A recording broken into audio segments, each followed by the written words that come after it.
Hey everyone, how's it going? Happy New Year, and welcome to the first melody video of 2022. This month we're looking at a bass line of mine from the song Midnight Feast. This is a song I played with my band Mile 12, and I'm really excited to take a look at it. For those of you coming from the bass line video, now checking out the melody video, welcome. Anyone who hasn't checked out the bass line video for this song, definitely check it out. This whole transcription it's a real mix of melody playing and bass line playing. It's kind of the first time I've done something that's integrated. Which is honestly the most common way to incorporate melody playing in as a bass player. It's like you're not going to play the melody the whole song. You're probably going to be rocking the bass line and then jumping out and doing your thing every now and again. So in this song, there are 3 different spots where I play melody. And they're all part of an ensemble. I think that adds a really interesting quality to this arrangement. I'm never out being the bass player like front and center playing melody, but I'm playing with other instruments in the band. So in the introduction, that's the first one. It's totally exposed, just myself and Evan, our guitar player, just bass and guitar playing melody. Then my personal favorite spot is the first chorus, where I actually double Evan's vocal part. So you're getting the lead vocal with bass as a kind of a supporting melody under it. And I'll talk about how to think about that and why it's different than playing with other instruments in the band. And then the last melody spot is the kind of interlude going into the last chorus. And that's the guitar and the bass from the beginning with mandolin added as a third instrument. So first I want to talk about the introduction. Why not? This applies to all the melody playing in this bass transcription. The slurs, like the little ties you see in between the notes, those are all played with the same fingers. So for instance, the very first 3 notes, you're playing with your pinky on the D string, kind of up here. Pinky sliding down to the B, so that's C sharp to B. And then first finger on A.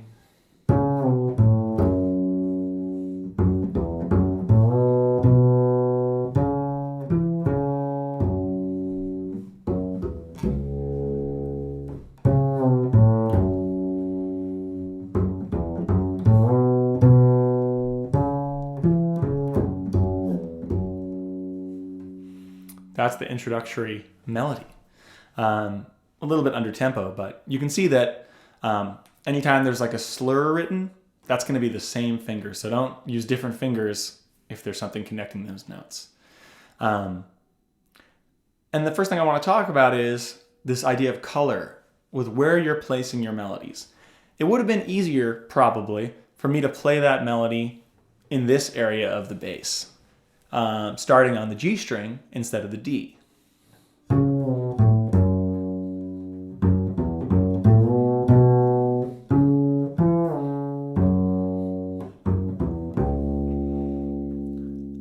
What's the difference between that and this?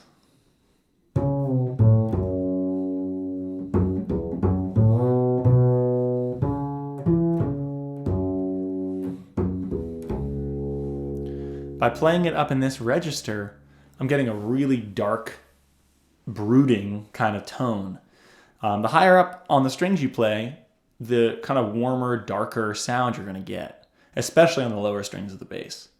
So that was an intentional decision to start up here. Instead of starting down here, which would have been a little brighter, a little punchier. So I wanted to save this area of the bass for later on in the arrangement. Let it start kind of brooding and mysterious.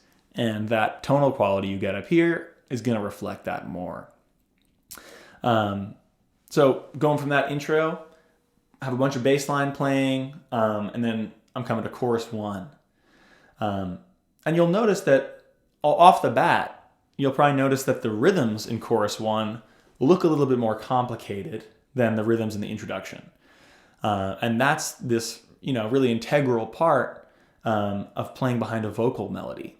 A lot of the times, actually probably almost all the time, vocalists don't really think about, what the rhythms are that they're singing, A lot of the time it's really complicated. It's very syncopated.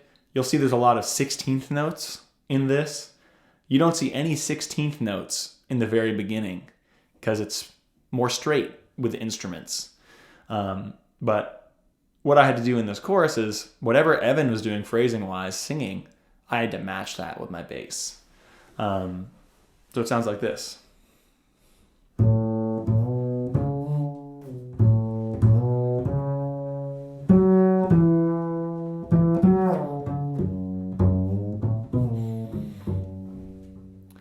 A lot more jagged in a way than the intro.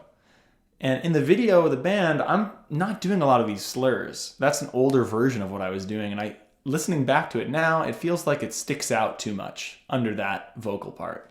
It was something like this.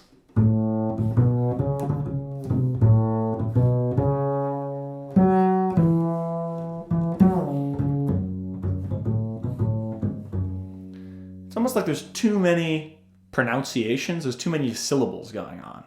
So more recently, I cleaned it up.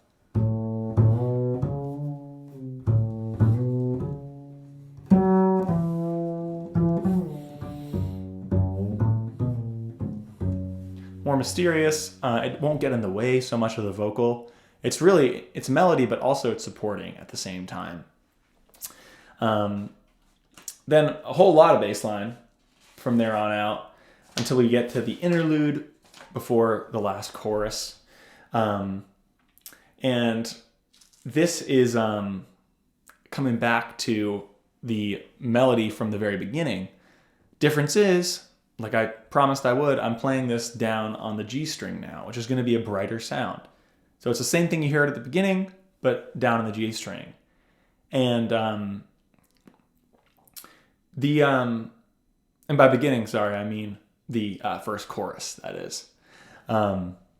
And you'll notice that it's not quite as syncopated as when I was playing it under the vocal part.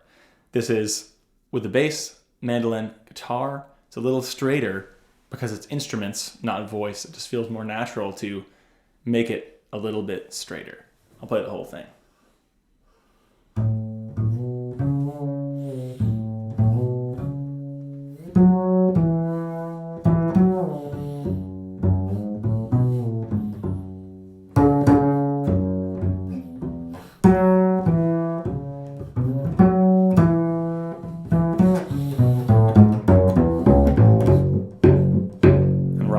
Bass line from there. So yeah, the very first phrase kind of mirrors what I was doing under Evan's voice. And then the rest of it straightens out and is more focused on, instrumental ability and kind of what speaks best on instruments. So yeah, working on the melody of this, take those 3 sections and think about them and think about why I did the things I did and get them under your fingers. Also take those tools that I mentioned and apply them to a song. If you're in a band, right? Try to arrange some bass melody, but melody that supports as well as steps out front. So have a great one, everyone, and see you next time.